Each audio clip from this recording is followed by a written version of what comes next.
Part 2 of the purchase process in Italy, I already went through part 1 and just posted it. So if you're just seeing this, go back and watch part 1 or else none of this is going to make sense.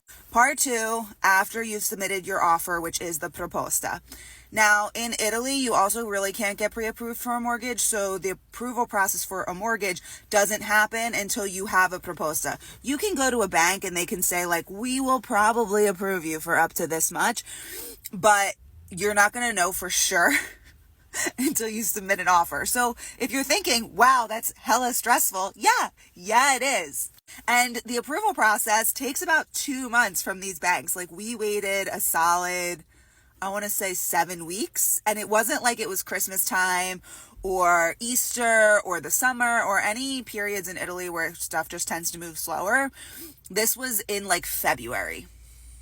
But that's also why closings move a lot slower in Italy. Obviously, if you're not doing a mortgage and you're just paying cash, you could probably close as soon as you could get an appointment with the notary.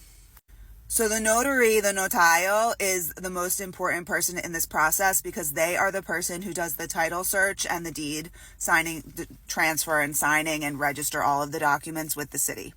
The buyer always picks the notaio because the notaio should be working on behalf of the buyer. If there's any issues with the title of the property, you want your notaio to seek it out and do really due diligence and find out. Your notaio can also officially ask for things like the condominium fees, which the seller doesn't have to give you directly, but if the notaio asks for them, they do have to supply them to the notaio. So they're the intermediary that has more authority than you. If you want to do an escrow account, which is also not common here in Italy unless you're buying very, very expensive properties, then you need to find a notaio who will hold the money in their escrow account. And that's kind of how it would work. Again, as a buyer, and especially if you are not native Italian, try to find an English-speaking notaio because this is a part of the process that you really, really, really want to be able to understand. And there are English-speaking notaios out there. In Italy, we can have a lot of issues where, like, there was an agreement and some neighbor built an extension onto your property 200 years ago, and now, it's become an issue because that property is being sold and technically, like, their bathroom is on your property or something like that. Or, relatives coming out of the woodwork from generations ago when the house was owned by somebody else. It happens a lot in Italy, so that's why, like, the buyer choosing the notary and the notary being a very reputable, good notary that's really going to do their due diligence is so important. Next, you're going to go to the preliminarie, which is the first part of the contract review. And as the seller, you're usually going to offer a very large deposit at the preliminarie.